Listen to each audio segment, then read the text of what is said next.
to this. Vice President Kamala Harris out in New Hampshire laying out more economic plans after being panned for a plan to crack down on price gouging. Take a look here.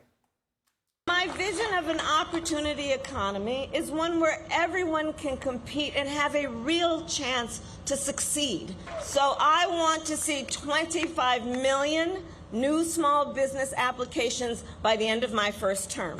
Part of my plan is we will expand the tax deduction for startups to $50,000. Cut the red tape that can make starting and growing a small business more difficult than it needs to be. Let us be clear.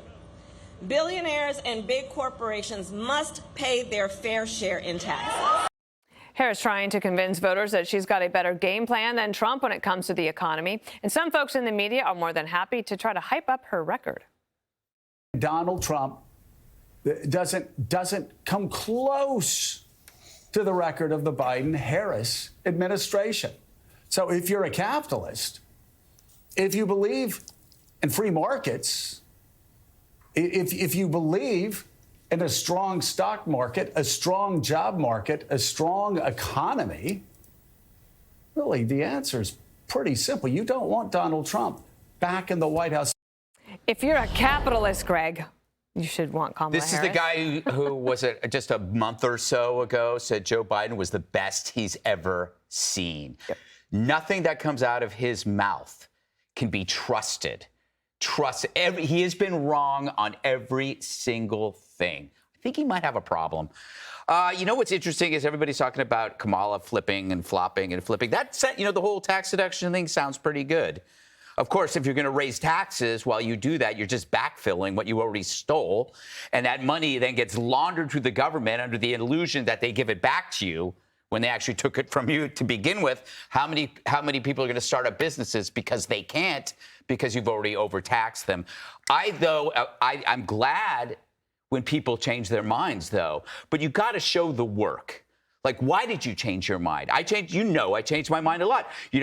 Turns out I was an emotional wreck over Donald Trump in 2015. I asked myself why. I'm going like, well, you know what? I was consumed by words and not deeds. And I thought about, okay, if I change my filter, look at the deeds, and then I realized, okay, my mind got changed. But I showed you the work.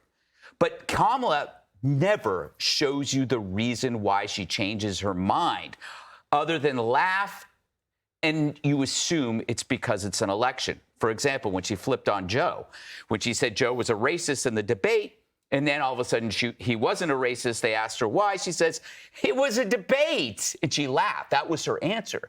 So the assumption here, these flip-flops are not sincere. She's going to flip this way, then she's going to flip back, and then you're going to be stuck with the same old socialist, Marxist, blah, blah, blah, blah, blah. By the way, I just have to point out, Trump was on Lex Fridman yesterday. It was his 35th interview, including the Vance interviews, while she did one in the same time frame. You have to compare that. Trump has nothing to hide. He'll talk to anybody, everybody. I bet you don't even know who Lex Fridman is. He's an engineer, very smart guy. But he's going to tell you everything. He's going to answer every question. Meanwhile, you have this other person that's hidden. What does that tell you? I mean, imagine if they were real estate agents, Jesse. Trump would be the guy who would show you every nook and cranny of the house, from the crawl space to the attic, and he wouldn't shut up about it. It would go on for hours. You want to see it again? He'd tell you to come over again. Meanwhile, Harris would be the one that would have one single picture on a website. Yeah. And then you call and she goes, no, you're going to have to come and see it. You're going to just have to come and see it. And you show up and it's a dumpster with a mattress and a tarp over it. They don't want to do the work to show you what she would do as president because it doesn't exist. There are so many examples of it, like the EV vehicle mandate. She's pressed on that, like her team pressed on that by Axios, and they wouldn't answer if she would veto the bill that she advocated for in 2019, so you don't really know. The other thing is, Kennedy, she said in her first economic speech that she wanted to cut red tape and bureaucracy. But, so if you could give a $50,000 tax deduction for a small business eventually over time, but the regulations and the other things have cost of it, it's not like people feel that they're getting ahead. No, that's like a smoker wanting to get rid of cigarettes. She's addicted to red tape. She's addicted to bureaucracy because, to Greg's point, she is a big government Democrat. And when she says my values haven't changed. You should believe her because her values were made plain in 2019 and 2020 when she was running for president.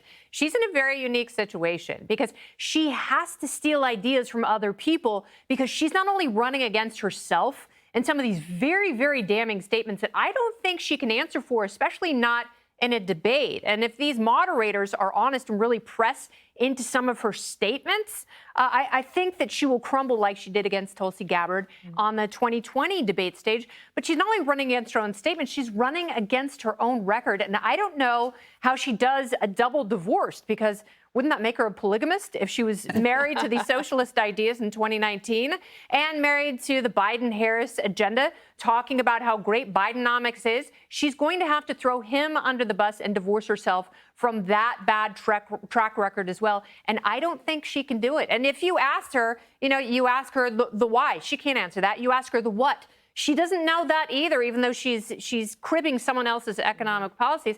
If you ask her who she is, I think that might be the toughest question of all. Do you think, Judge, that part of the idea for her on this ramp up to the debate is to get out there, talk about the economy a little bit so that she doesn't have to explain it more? She can just say, I've already talked about that. Well, she can certainly say that, but I doubt that Donald Trump's going to let her get away with that at the debate. And I know we're going to talk about the debate in the next couple of blocks. But what I think is interesting is if she wants to increase the tax deductions tenfold from $5,000 to $50,000, which is going to cost us $20 billion in the next decade. You have to say to yourself, well, once the government starts getting involved in your business, is DEI apply? How about the EPA? Do we have to be more environmentally friendly? And think about California.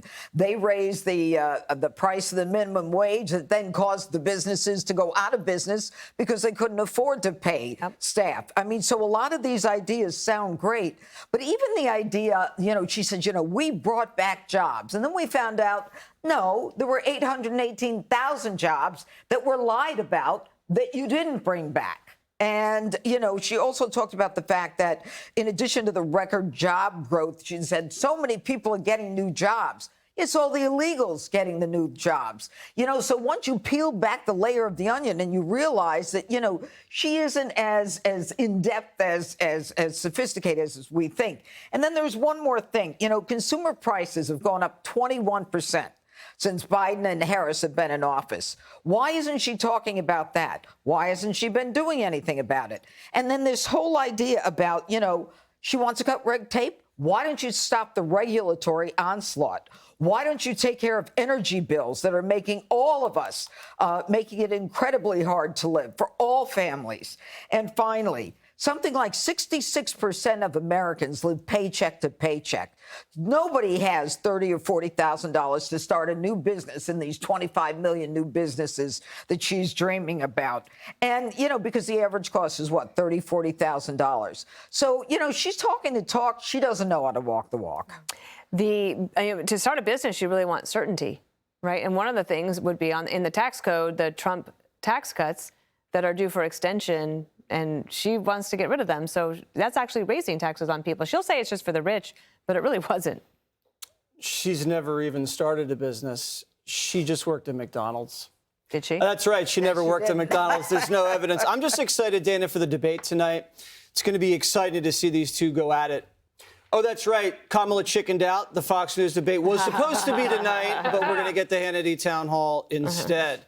Greg makes the point about buying a house. She is asking us to buy a house sight unseen. Would you buy a house sight unseen? No. You got to look around. You got to check it out. She's asking us, just trust her. We can't. This position she's taking on regulation and tax cuts, she didn't create that. She doesn't even know what this stuff means. Do you think if you could ask Kamala Harris to explain what a small business startup tax deduction means, she could explain it? No. Kamala, what exactly are the regulations that you're going to be cutting for small business? She can't answer. Dana, she's the one that put the regulations on. With COVID, I mean, if you install like a electric charging station, you have to hire a Pacific Islander under the Kamala Harris, Joe Biden plan. All this stuff. Why didn't she do tax cuts for small businesses the last 4 years? Huh? She's been in power. Why doesn't she cut taxes on tips now? She's in power now. Why doesn't she do it? So if she goes over there and the debate happens and Trump says, okay, fine, agree with me, great. You're basically running on, I was right about everything. That's what her campaign is. Trump was right, I was wrong.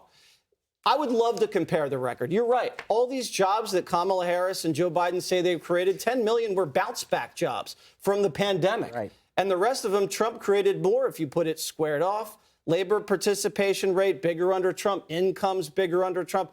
I'd love to have that debate. And he should just straight up ask her. Don't let the debate moderator ask her anything. Look her in the eye, say, Kamala, why'd you lie about inflation? Why'd it go up so high? Just hit her right between the eyes. She'll never been able to do it. Keep her on the defensive. Right now, she's been on defense since the convention ended. Yeah. And Nate Silver now, Trump's the odds-on favorite to win. Every day, the probability of Trump winning gets greater and greater.